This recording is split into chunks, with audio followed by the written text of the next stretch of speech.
News এই মুহূর্তে নিবেদন করছেন টেক অফ এভিয়েশন।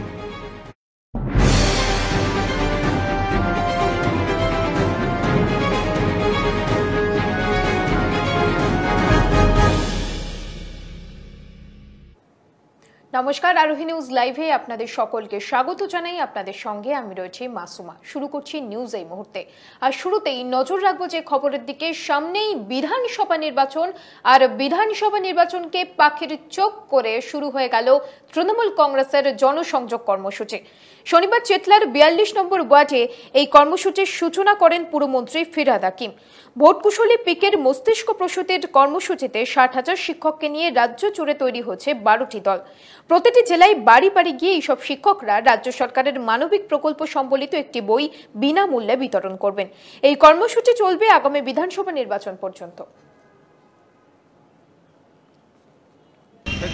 প্রকল্প সেটা একটা বুকলেট করেছে, এটা বাড়ি বাড়ি গিয়ে কে কী প্রকল্প পেতে পারেন, কোন প্রকল্পে কীভাবে অ্যাপ্লাই করবেন, এগুলো নিয়ে বাড়ি বাড়ি গিয়ে ওরা বোঝাবে। আজ থেকে শুরু হলো। এদের সব বেশিরভাগই মাস্টারমশাই, এরা বাড়ি বাড়ি গিয়ে ওই প্রকল্প নিজেরাই থাকবে, সেটা বাড়ি বাড়ি দেবে এবং দিদির প্রকল্পে কী কী সুবিধা পাবেন সেই বাড়ির ক্ষেত্রে, কার রূপশ্রী, কার কন্যাশ্রী, কার সবুজ সাথী, কেউ অনেকগুলো ৬৬টা প্রকল্পে কার কী সুবিধা পাবেন সেটা বাড়ির লোকের সাথে কথা বলে এই লিফলেটটা দেবেন বা ওর সাথে ফর্ম আছে সেটা দেবেন, সচেতন করার জন্য।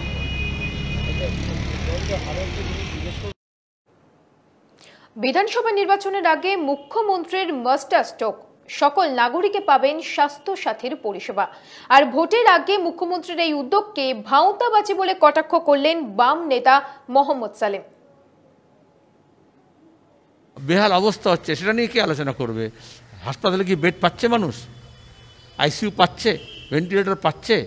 চিকিৎসা ঠিকমতো পাচ্ছে?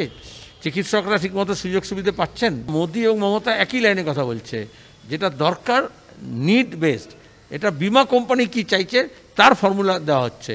তাতে দেখা যাবে কৃষি বিমাতে যেরকম বিমা কোম্পানি লাভ করেছে, স্বাস্থ্য বিমাতে সেরকম বিদেশি বিমা কোম্পানিরা, রিইন্স্যুরাররা লাভ করবে, কিন্তু আদতে যে মানুষ যে তিমিরে ছিল সে তিমিরেই থাকবে। ভারতীয় জনতা পার্টির সংখ্যালঘু সেলের রাজ্য সভাপতি আলী হোসেন আজ সাংবাদিকদের মুখোমুখি হয়ে তিনি জানান, গতকাল বিজেপির সদর দপ্তরে সাংবাদিকদের মুখোমুখি হয়ে তিনি জানান, গতকাল দক্ষিণ দিনাজপুর জেলার তপন বিধানসভার দারালহাট সংখ্যালঘু মোর্চার তরফ থেকে কৃষি আইন সমর্থনে একটি বিশাল জনসভা ছিল। সেখানে তৃণমূল থেকে আসা এবং অন্যান্য পার্টি থেকে আসা প্রায় ২০০টিরও বেশি পরিবার বিজেপিতে যোগদান করে। আগামী বিধানসভাকে পাখির চোখ করে সমস্ত সংখ্যালঘুদের এক ছাদের তলায় আনার ক্ষেত্রে জেলায় জেলায় এই কার্যক্রম চালিয়ে যাচ্ছে বিজেপির সংখ্যালঘু সেলের রাজ্য সভাপতি। ভারতীয় জনতা পার্টির সংখ্যালঘু মোর্চার পক্ষ থেকে আমি রাজ্যের সভাপতি আলী হোসেন। গতকাল আমাদের ভারতীয় জনতা পার্টিতে মাইনরিটি মোর্চার দারালহাটে আমাদের কিষাণ র্যালি ছিল, অর্থাৎ কৃষি আইন সমর্থনে আমাদের একটা পথসভা ছিল। আর সেই পথসভাতে ২০০ জন পরিবার, সংখ্যালঘু সম্প্রদায়ের মানুষ বিভিন্ন দল থেকে, বিশেষ করে টিএমসি থেকে বিজেপিতে যোগদান করে। সেটা আমরা মঞ্চে তাদের দলীয় পতাকা তাদের হাতে উঠিয়ে দিই। শনিবার সাত সকালেই কয়লা কেলেঙ্কারি নিয়ে তদন্ত শুরু করে সিবিআই এবং যেমনটা জানা যাচ্ছে ৩০টি জায়গায় যায় কেন্দ্রীয় গোয়েন্দা সংস্থার আধিকারিকরা, যার মধ্যে অন্যতম কয়লা পাচারকাণ্ডে যুক্ত অনুপ মাঝির বাড়ি। তার পুরুলিয়ার নিতুরিয়ার বাড়িতে তল্লাশি চালায় সিবিআই। এছাড়া রানীগঞ্জ, দুর্গাপুর, বর্ধমান, আসানসোল সহ একাধিক জেলায় হানা দেয় গোয়েন্দা সংস্থার আধিকারিকরা।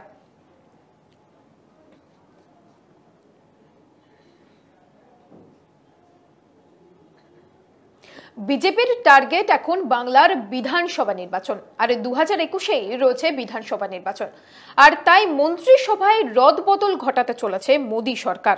আগামী ডিসেম্বর মাসেই কেন্দ্রীয় মন্ত্রিসভায় রদবদল ঘটাতে চলেছেন তিনি।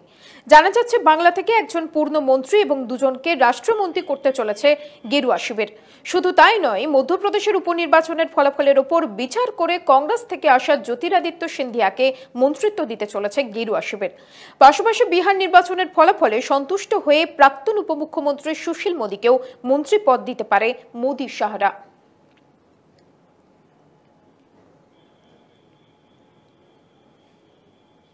বিশ্বজুড়ে এখনো রয়েছে করোনা আতঙ্ক। করোনা আতঙ্ক এখনো কাটেনি, কিন্তু এই করোনা আতঙ্কের মধ্যেই আরেকটি নতুন ভাইরাসের প্রাদুর্ভাব ঘটেছে, নোরো ভাইরাস, এবং উৎসস্থল সেই চীন।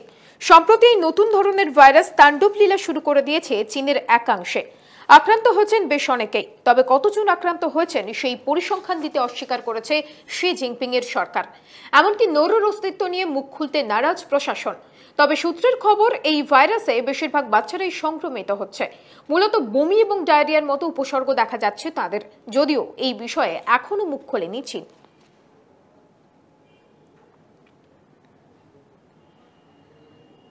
করোনার উৎসস্থল হিসেবে চীনের উপর দায় চাপাতে নারাজ বিশ্ব স্বাস্থ্য সংস্থা, এবং একটি সাংবাদিক সম্মেলনে এমনই মন্তব্য করেন।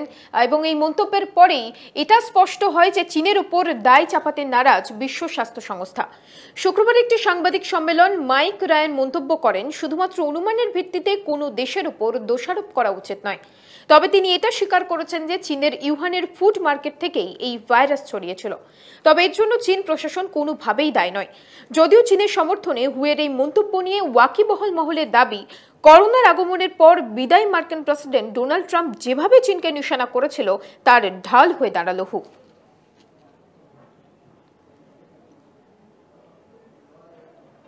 পূর্ব মেদিনীপুরের খেজুরিতে সকাল থেকেই উত্তপ্ত পরিস্থিতি, কারণ সেখানের একাধিক তৃণমূল পার্টি অফিস দখল করল বিজেপি। রীতিমতো বিজেপি কর্মীরা সেখানে পার্টি অফিসে ঢুকে ভাঙচুর চালায়। পার্টি অফিস দখলকে কেন্দ্র করে উত্তাল খেজুরি। আজ সকাল থেকে খেজুরের মিয়া মোড়ে তৃণমূলের পার্টি অফিস দখলের প্রতিবাদে পথ অবরোধ চলছে তৃণমূলের। বীরবন্দরের পাটনা, কুণ্ঠিবাড়ি, আলীচক সহ একাধিক তৃণমূল পার্টি অফিস দখল করছে বিজেপি।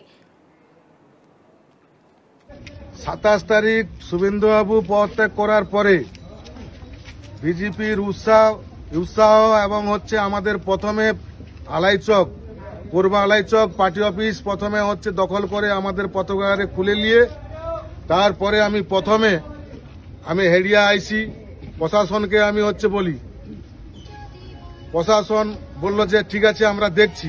প্রশাসন গাড়ি এসছে, একের পর এক আমরা আমাদের 6টা পার্টি অফিস পরপর করে সন্ধ্যা অবধি আচমকা 15-16টা মোটরসাইকেল নিয়ে এসে চেয়ার, কাগজপত্র, সমস্ত নথিপত্র আমাদের ভাঙচুর করে এবং এদিক ওদিক ফেলে দেয়।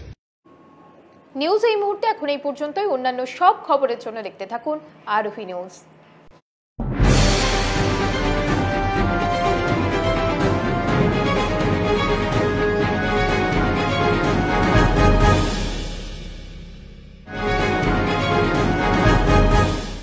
নিউজ এই মুহূর্তে নিবেদন করলেন টেক অফ এভিয়েশন।